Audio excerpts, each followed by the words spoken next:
It started with a soft chime from my phone, barely enough to wake me. But I'm a light sleeper. Years of night shifts as a trauma nurse will do that to you. I reached for the phone, blinking at the glow, and there it was. A fraud alert. Several, actually. $3,500, Serenity Luxe Spa. $1,800, Maison d'Or handbags. $2, $100, executive black car rental. Each time-stamped between 3:04 and 3:11 a.m. Each charged to my personal credit card.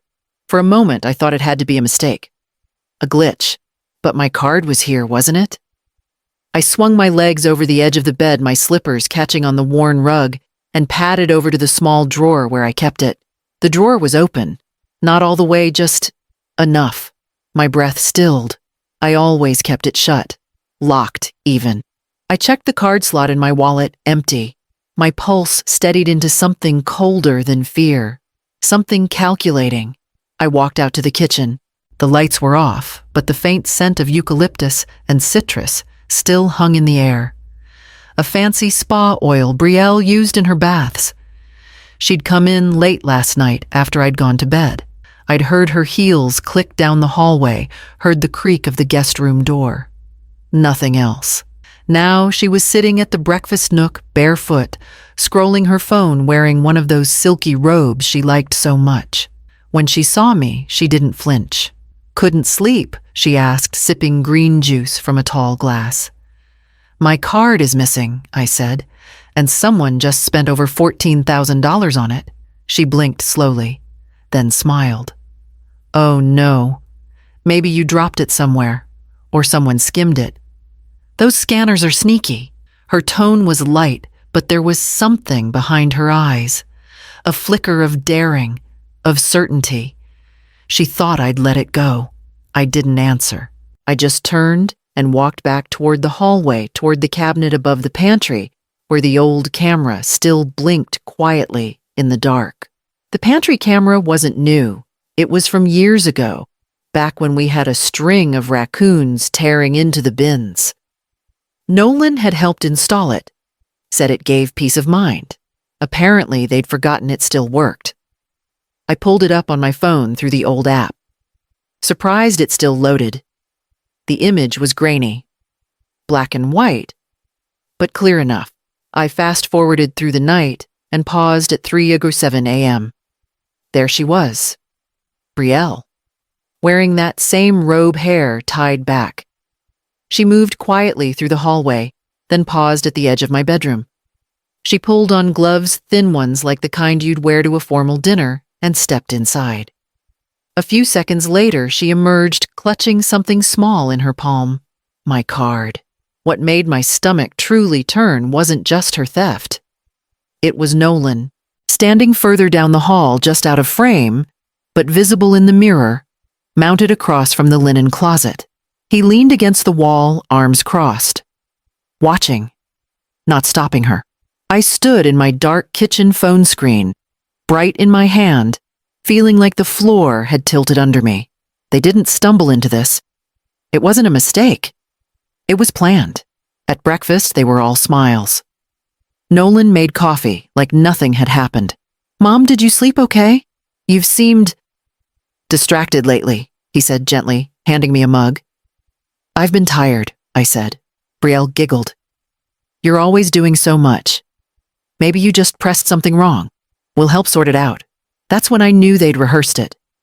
The lines, the tone, the calm condescension. Like I was too fragile to understand my own bank account. I let them talk. I smiled. I nodded.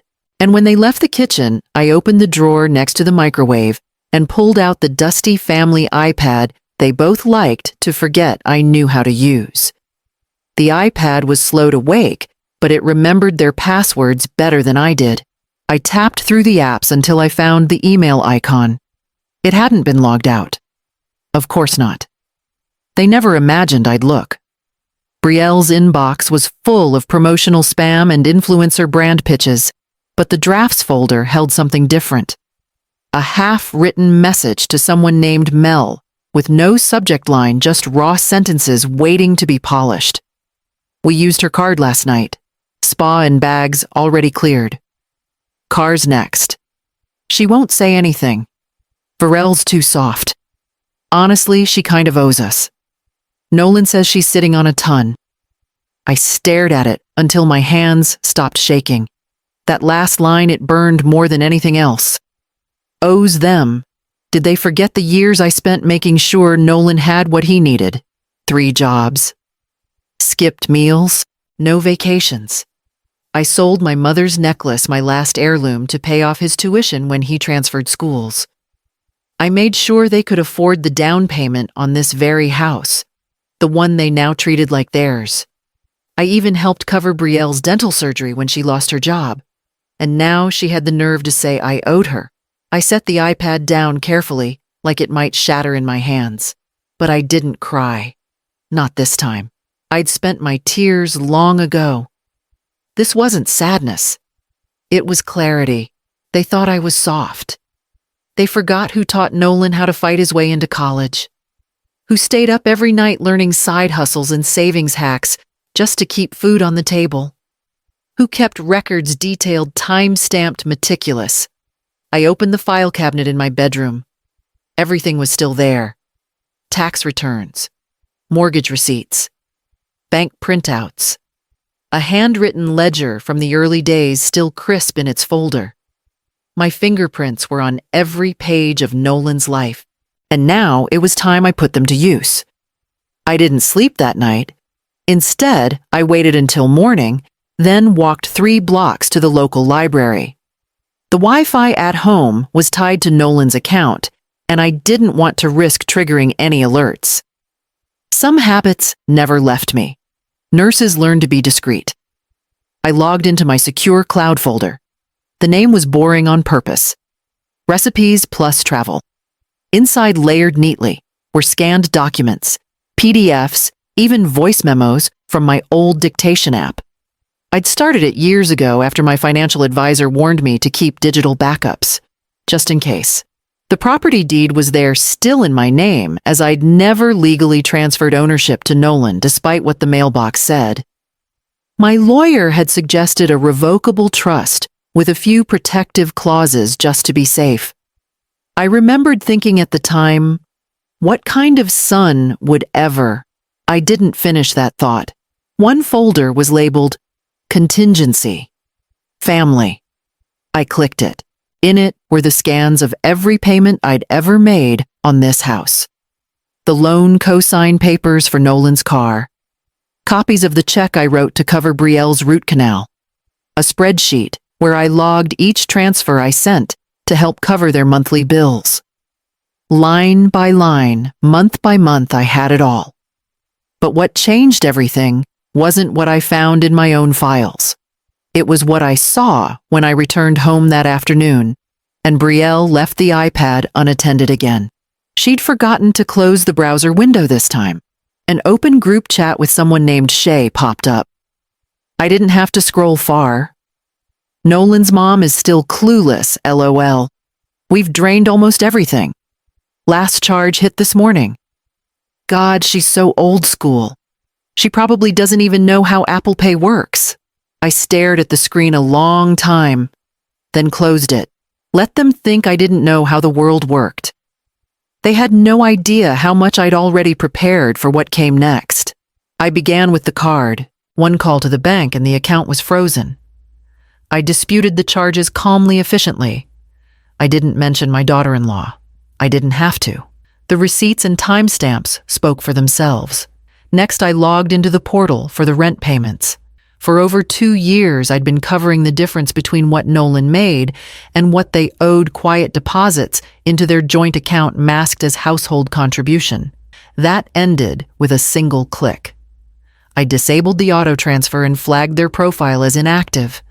Then I waited. It didn't take long. That evening, I heard Brielle's voice carry through the hallway sharper than usual. She was on speakerphone with the spa manager, her tone slipping between confusion and anger. No, that's impossible. Run the card again. What do you mean it was flagged? Nolan knocked on my door around 10. Hey, Mom. Quick question. Did something happen with your bank account? Brielle's card is being weird. I opened the door slowly. I had to cancel it. There were some unauthorized charges. He blinked. Oh. Did you report it? I did? There was a pause. A flicker of discomfort crossed his face. Did you mention Brielle? No, I said. Not yet. He didn't know what to say after that. I closed the door gently. That night, I opened my bottom drawer and took out the envelope I'd kept sealed for years. Inside were copies of the trust documents, ones I'd updated just last fall. The clause was simple. Any dependent who knowingly engaged in financial misconduct would forfeit their claim, effective immediately. I laid it out on my bed beside a printout of the camera footage.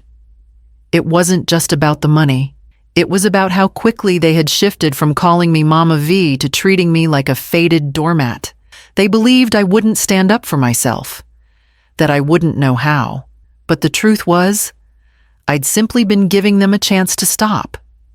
Now I was done giving. I called Lania Chorn the next morning.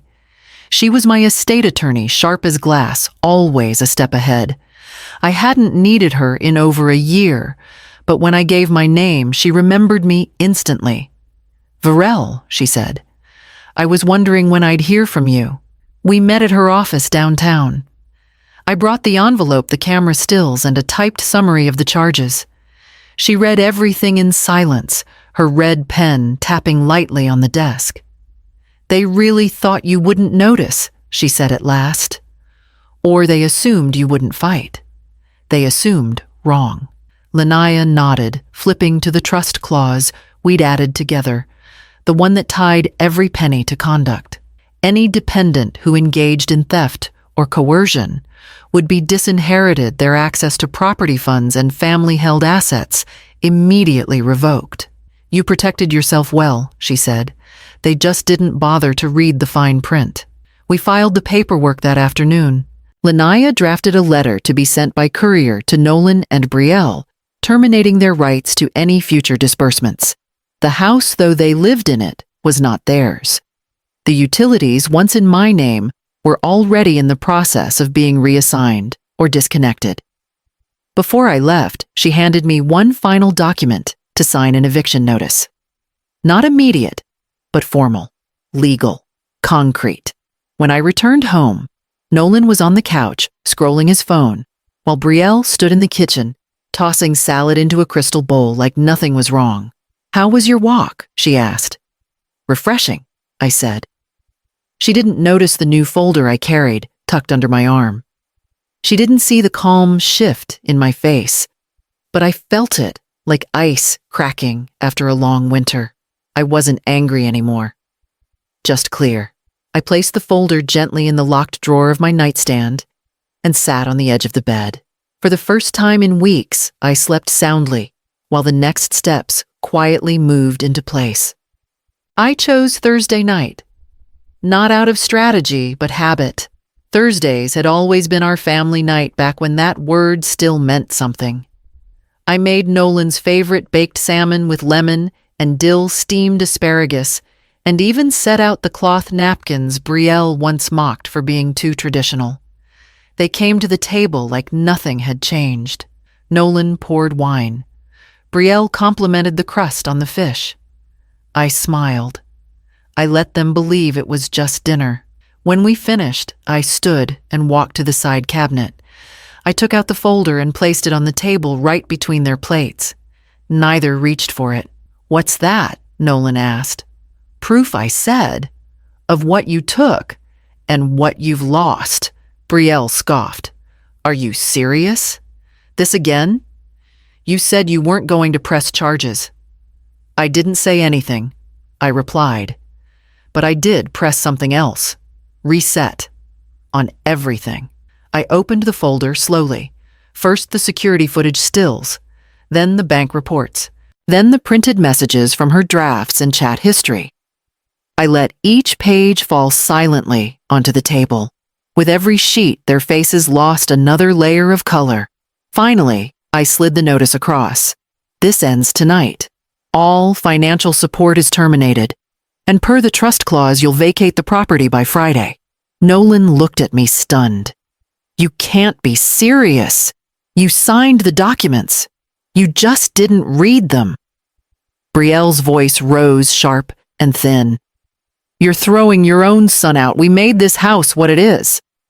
No, I said. I did. She stood furious. You're abusing your power. I looked her square in the eye.